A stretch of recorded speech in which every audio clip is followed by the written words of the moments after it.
Fala pessoal, tudo bem com vocês? Eu me chamo Nairlon Sampaio, eu sou zootecnista e no vídeo de hoje eu venho falar com vocês sobre esse tema aqui, período da seca, o que fazer. Já gravei vídeo falando sobre isso, mas de acordo com a realidade que a gente enxerga, é sempre necessário estar voltando aqui e comentando esse tipo de assunto com vocês, para vocês verem a importância e realmente mudarem algumas coisas na propriedade de vocês, para que você obtenha mais resultado. Então fica nesse vídeo aqui até o final. Se você não é um inscrito, já se inscreve aqui embaixo, apertando esse botãozinho vermelho, tá? E ativa todas as notificações clicando no sininho. E deixa o like se você já conhece o canal. Se você não conhece, espera mais um pouco. Quando você ver a dica aqui que vai te ajudar na sua fazenda, aí sim, você deixa o like. E se ficar alguma dúvida, não deixa aqui de comentar aqui embaixo, tá? Para quê? Para que a gente responda a sua dúvida e você não saia daqui desse canal sem trazer uma melhoria para sua fazenda. Vamos pro vídeo e fique com a vinheta.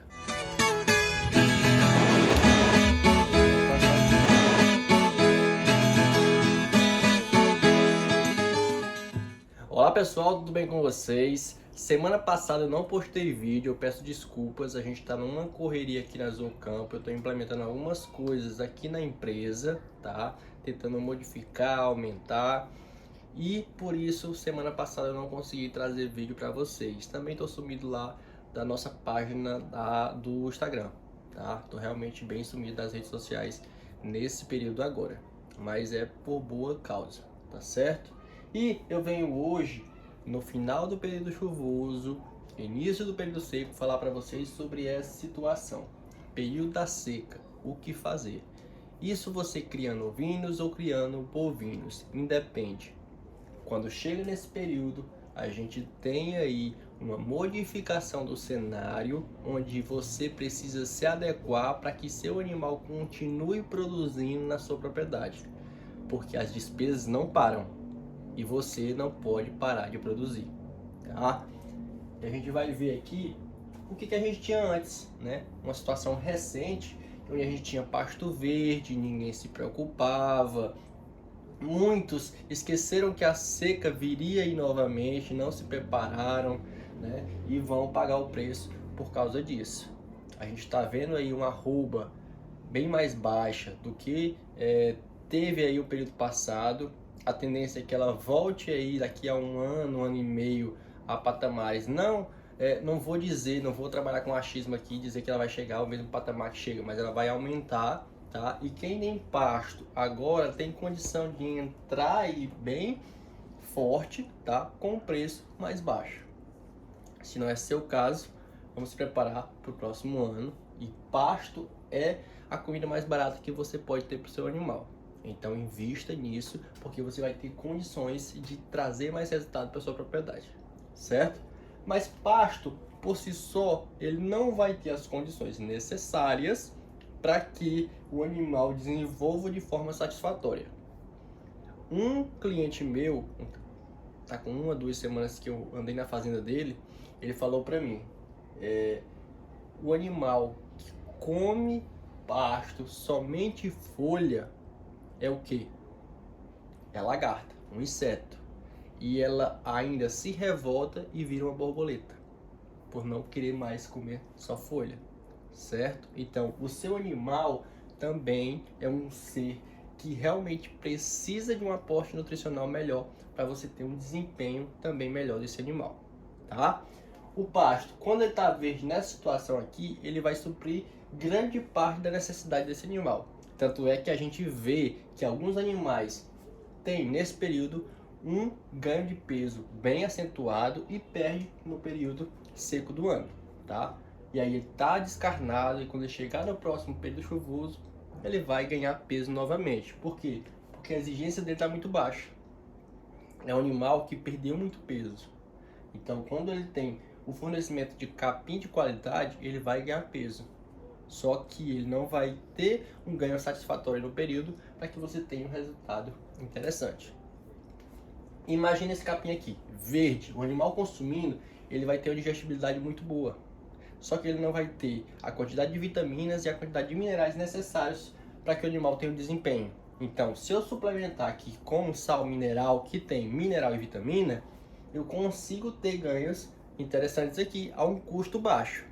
Dependendo do lote, dependendo da quantidade de lote, dentro da quantidade de animais dentro do piquete, né, dentro do módulo, eu tenho que suplementar mais pesado ou mais leve. Eu consigo, dependendo da quantidade de forragem que eu tenho, fazer esse ajuste da nutrição aí via suplemento, tá? Mas vamos pensar que nessa situação eu consigo suplementar os meus animais apenas com sal mineral e ter ganho de peso. Só que esse não é o cenário que a gente tem durante todo o ano. Eu tenho aqui uma produção de 70% mais ou menos da produção de forragem anual. Aí eu venho para essa situação aqui. Isso aqui é uma situação ótima. Por quê? Porque eu tenho massa de forragem aqui. Muitos nem tem isso. Aí o que acontece? Mais ou menos nessa situação aqui. O animal começa a ficar barrigudo, certo? Por quê? Porque ele vai consumir uma forragem seca, ele não vai ter condições de digerir da mesma forma que digeria a pastagem verde, ele vai encher a pança, né? Com esse estímulo ele vai também ganhar mais espaço lá dentro e por isso que o animal fica barrigudo, fica com as fezes aneladas. E aí para resolver isso, o que eu faço? Eu entro com uma suplementação com um teor de proteína maior, porque nessa situação o limitante maior é proteína, certo? Tem um carboidrato aqui ainda, advindo aqui da fermentação, da forragem que chega aqui no rumen, só que aqui, por ter um limitante maior de proteína, eu não tenho uma produção de bactérias tão interessante. E aí, quando eu entro com a suplementação proteica, uma suplementação com uma quantidade de proteína maior, eu aumento a taxa de passagem desse alimento que esse animal consumiu, tá? Ele começa a perder barriga, começa a ter umas fezes pastosas e aí sim o animal começa a ter desempenho. Então, se seu animal está começando a criar barriga, está começando a ter fezes aneladas, ele já perdeu bastante peso.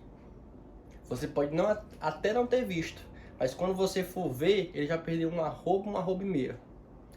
Então, se você perdeu aí 30, 45 quilos do animal, isso a um custo de R$10 para ficar bem fácil a gente fazer, de 300 a 450 reais por animal, tá? E aí quando você faz em 10 animais dá 4.000, em 100 animais 45.000. Então assim, é uma variação que você tem aí somente por causa disso. Isso tirando todos os fatores que tem na pecuária de complicação, tá? Então eu quero que você tenha em mente isso, que isso aqui cause curiosidade para que você busque soluções para a sua propriedade, que é extremamente necessário você ter. Ficou alguma dúvida? Comenta aqui embaixo, tá? Esse vídeo foi para trazer para vocês uma condição de curiosidade para que você resolva o problema da sua propriedade. Então vamos trabalhar, vamos produzir, se inscreve nesse canal se você não é um inscrito e deixa teu like. Até a próxima.